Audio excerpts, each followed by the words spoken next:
Audio Jungle.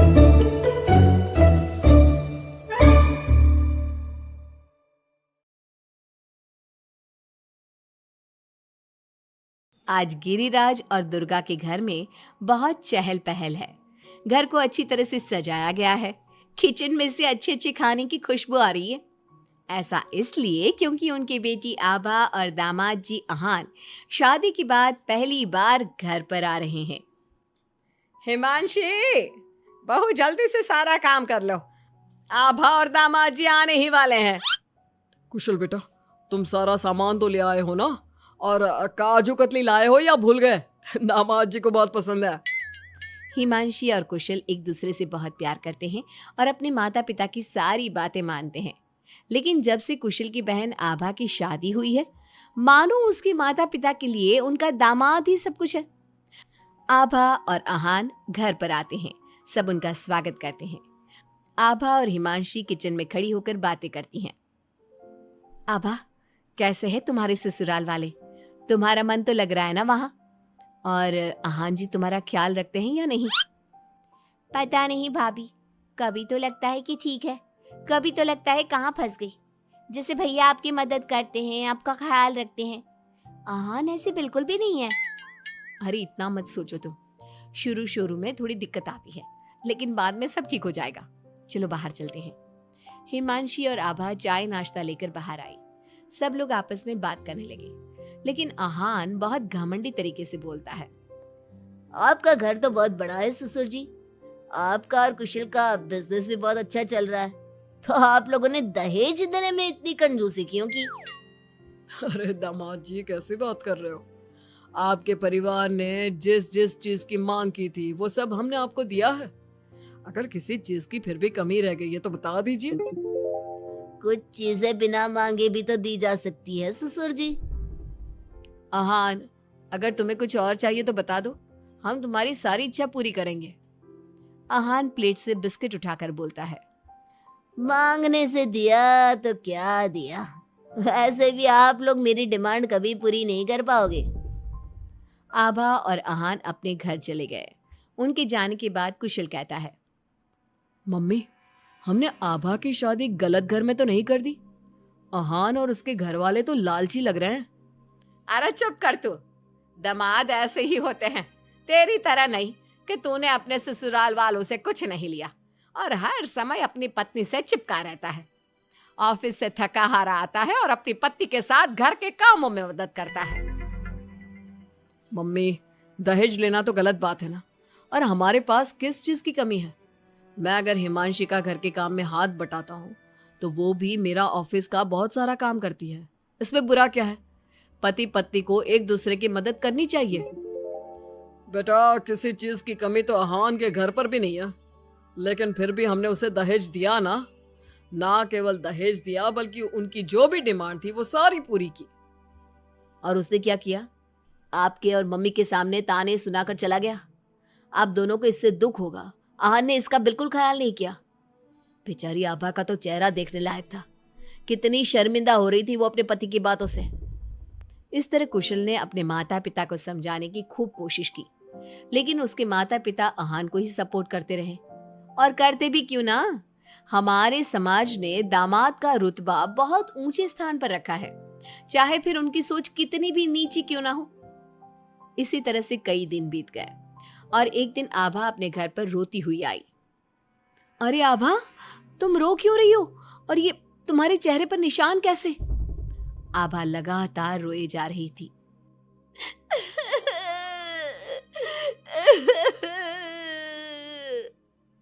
अरे बता मेरी बच्ची, क्या हुआ है तुझे? मत रो इस तरह, मेरा तो दिल बैठा जा रहा है। क्या हुआ है बेटा? मम्मी, मुझे अहान ने बहुत मारा है। क्या? दामाद जी ने तुझ पर हाथ उठाया? लेकिन क्यों? वो रोज शराब पी कर आते हैं और मुझे मारते हैं, लेकिन आज तो उन्होंने हद ही कर दी। क्या? अहान जी शराब पीते हैं? ये बात तो उनके घर वालों ने बताई नहीं थी। अरे कौन अपने बच्चों की कमियां बताता है? आने दे तेरे पापा को, वही बात करेंगे अहान और उसके घर वालों से। शाम को जब गिरिराज और कुशल घर पर आए तो उन्हें आभा का चेहरा देखकर बहुत गुस्सा आया, लेकिन वो करती भी क्या, आखिर आहान घर का दामाद है। पर आभा के चेहरे पर चोट के निशान देखकर कुशल से चुप नहीं रहा गया। कुशल ने फोन करके आहान से बात की। आहान, तुम्हारी हिम्मत कैसे हुई मेरी बहन पर हाथ उठाने की? तुम्हारी बहन घर में किसी की बात नहीं सुनती, जो उसके मन में आता है वही करती है। अब तुम ही बताओ, मैं कैसे चुप बैठ सकता हूँ? अगर वो किसी की बात नहीं सुनेगी तो तुम उस पर हाथ उठाओगे? मैं तुम्हारी तरह नहीं कि अपनी पत्नी के पीछे पीछे घूमता रहूं।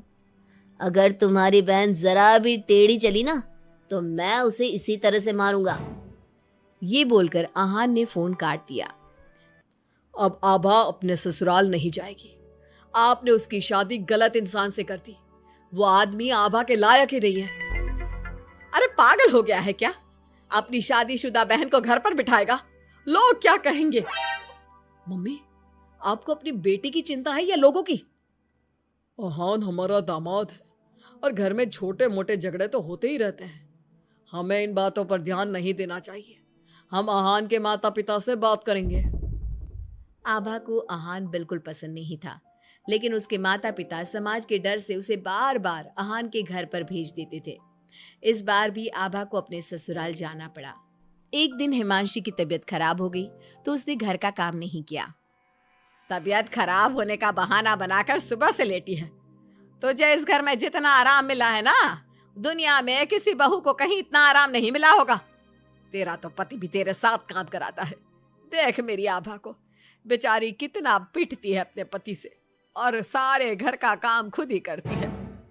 शाम को जब कुशल घर आता है तो हिमांशी उसे सारी बात बताती है। तुम मम्मी की बात का बुरा मत माना करो। मम्मी चाहती है कि मैं उनके निकम्मे दामाद की तरह बन जाऊं, जो अपनी पत्नी की बिल्कुल भी इज्जत नहीं करता। लेकिन मैं ऐसा नहीं बन सकता। कुशल ने हिमांशी का बहुत ख्याल रखा और वो जल्दी ही ठीक हो गई। वहीं आहान आभा के साथ बहुत बुरा बर्ताव करता था। आभा के माता पिता ना तो आभा की बात सुनते और ना ही कुशल की। एक दिन आहान किसी काम के सिलसिले में शहर से बाहर गया हुआ था। वो जिस होटल में रुका था वहां उसे आहान दिखा। अरे ये तो आहान लग रहा है, मगर इसके साथ ये लड़की कौन है? कुशल ने वहां कुछ लोगों से पूछताछ की तो उन्होंने बताया, ये तो अक्सर इस होटल में अलग अलग लड़कियों के साथ आते हैं। लेकिन आप ये सब क्यों पूछ रहे हो? कुशल बिना कुछ बोले वहां से चला जाता है और घर आकर सभी को ये बात बताता है। लेकिन उसके माता पिता को तो इस बात से भी कोई फर्क नहीं पड़ा। अरे बेटा, इस बात को यहीं खत्म कर दो। हम आहान से क्या कह सकते हैं? आखिर वो हमारे घर का दामाद है। बेटा देख, ये बात ना आभा को मत बताना, नहीं तो उसे बहुत बुरा लगेगा। आप दोनों किस मिट्टी के बने हैं? दामाद दामाद कहकर आपने उसे सर पर चढ़ा दिया। मैं आपकी बहू के साथ अच्छा बर्ताव करता हूं तो आप मुझे झूरू का गुलाम कहते हैं। और आहान आपकी बेटी को जानवर की तरह पीटता है, अब तब भी उससे बात करने की हिम्मत नहीं करते। आप लोग बेटे और दामाद में इतना फर्क क्यों करते हो? बेटा, दामाद को तो सर का ताज समझा जाता है। हमेशा से ऐसा ही चलता आया है। अरे हमारे समाज ने ऐसे ही नियम बनाए हैं। चाहे वो आपकी बेटी के साथ कैसा भी बर्ताव करे, उसे जानवरों की तरह मारे पीटे। मम्मी, ये पुराने जमाने की बातें हैं। आजकल कोई पढ़ी लिखी लड़की इतना नहीं पीट रही जितनी हमारी आभा पीट रही है, वो भी सिर्फ आप दोनों की वजह से। मैं आज ही उसके ससुराल जाकर उसे सारी बात बता दूंगा और आखिरी फैसला उसका होगा। कुशल और हिमांशी आभा के पास जाकर उसे आहान की सारी सच्चाई बता देते हैं। आभा अपने भाई के साथ आ जाती है। घर आकर वो अपने पति को तलाक के पेपर भेजती है। हालांकि गिरिराज और दुर्गा अभी भी अपने दामाद के साथ है और तलाक के खिलाफ। उनको अभी भी समाज की चिंता है, बेटी की नहीं।